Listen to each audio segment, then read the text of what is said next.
Parkinson's हा मेंदूशी संबंधित प्रगतशील आजार असून योग्य वेळी निदान, औषधोपचार आणि डीप ब्रेन स्टिम्युलेशन या आधुनिक उपचार पद्धतीच्या मदतीने रुग्णांचे जीवनमान सुधारता येते, अशी माहिती हैदराबाद येथील यशोदा हॉस्पिटलच्या Parkinson's disease and movement disorder research सेंटरचे कोर्स डायरेक्टर आणि वरिष्ठ न्यूरोलॉजिस्ट डॉक्टर रूपम बोरगोहेन यांनी पत्रकार परिषदेत दिली. पार्किन्सन्समध्ये मेंदूमधील डोपामाइनचे प्रमाण कमी झाल्याने हातपाय थरथरणे, हालचाली मंदावणे, स्नायू कडक होणे, चालण्यात अडचण तसेच झोपेचे विकार, बद्धकोष्ठता आणि स्मरणशक्ती कमी होणे अशी लक्षणे दिसून येतात. सुरुवातीच्या टप्प्यात औषधांचा चांगला परिणाम होतो, मात्र कालांतराने औषधाचा प्रभाव कमी झाल्यास डीबीएस हा प्रभावी पर्याय ठरतो. या शस्त्रक्रियेमध्ये मेंदूतील विशिष्ट भागात सूक्ष्म इलेक्ट्रोड बसवून नियंत्रित विद्युत संकेत दिले जातात. त्यामुळे थरथरणे, स्नायूंचा कडकपणा आणि हालचाली मंदावणे आणि इतर मोटार लक्षणांवर प्रभावी नियंत्रण मिळते, असे रूपम बोरगोहेन यांनी सांगितले. औषधाचा परिणाम कमी झालेल्या रुग्णांसाठी डीबीएस हा दीर्घकालीन आणि प्रभावी उपचार असून रुग्णांच्या गरजेनुसार उपचारात आवश्यक बदल करता येतात. पार्किन्सन्सवरील शस्त्रक्रियात्मक उपचारांमध्ये डीबीएस हा आजही गोल्ड स्टँडर्ड मानला जातो. या आजाराबाबत जनजागृती वाढवणे आणि आधुनिक उपचारांची माहिती अधिकाधिक रुग्णांपर्यंत पोहोचवणे गरजेचे असल्याचे डॉक्टर रुक्मिणी मृदुला आणि डॉक्टर VSRK प्रसाद यांनी सांगितले. या पत्रकार परिषदेस अतुल चव्हाण, नरेश सामल आदि उपस्थित होते. नमस्ते, मैं doctor Rupam Borgohain, senior consultant PDMDRC यानी कि Parkinson's disease and movement disorder research centre, Yashoda hospital, हाईटेक सिटी, हैदराबाद से आया हूँ. यहाँ क्यों आया हूँ? ये पार्किंसंस डिजीज यानी कि पार्किंसंस रोग के बारे में बात करने के लिए. पार्किंसंस रोग सबसे सेकेंड मोस्ट कॉमन न्यूरोडिजेनेटिव डिसऑर्डर है पूरे दुनिया में. यहाँ कम से कम 1 लाख में से 40-50 लोग को 60 साल के ऊपर से होता है, और जैसे उम्र बढ़ती है और लोगों को होता है. कम लोगों को आयु के में भी ये होता है. इसमें क्या होता है? कंपन होती है, अकड़ जाते हैं बॉडी और स्पीड कम हो जाती है. तो क्या होता है कि आहिस्ता आहिस्ता चलना बंद हो जाता है, काम करना बंद हो जाता है, बाथरूम जाने के लिए सहयोग की जरूरत होती है. तो ये बीमारी में शुरू में लीवोडोपा यानी कि सिंडोपा देते हैं, प्रामिपेक्स वगैरह अलग अलग दवाइयाँ देते हैं. 3-4 साल के लिए काफ़ी ठीक काम करता है, लेकिन हर साल उन लोग का हालत बिगड़ते जाता है.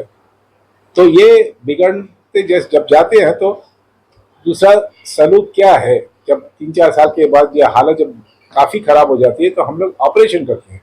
ये ऑपरेशन का नाम है डीप ब्रेन स्टिमुलेशन यानी कि ब्रेन पेसमेकर. इसमें काफ़ी सहूलियत होती है. 100% में से 70-80% ठीक हो जाते हैं, यानी कि सब पेशेंट को 70-80% लाभ होता है.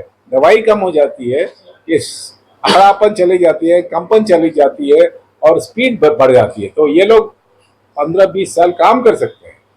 अगर ज़्यादा उम्र है तो उनका अपने आप को देखभाल कर सकते हैं, अपने आप खाना खा सकते हैं, अपने आप बाथरूम जा सकते हैं. ये सब जो ऑपरेशन के पहले नहीं कर सकते थे, तो दूसरा फैमिली मेम्बर उनको देखने की जरूरत नहीं पड़ती. तो इसको हम बोलते हैं डीप ब्रेन स्टिमुलेशन. इसको एक्चुअली ये जब बीमारी में दूसरा चमत्कार कहते हैं. पहला चमत्कार था लीवोडोपा सिंडोपा जो उनको मिलता है, और ये ऑपरेशन से दूसरा चमत्कार है. ये हमारे डॉक्टर्स को मालूम है, लेकिन काफ़ी डॉक्टर्स को नहीं मालूम है और आम जनता को नहीं मालूम है. इसलिए हम लोग यहाँ आए बताने के लिए इसके बारे में. नमस्ते, मैं doctor Rukmini Mridula, neurologist, Yashoda hospital, हाईटेक सिटी से आ रही हूँ.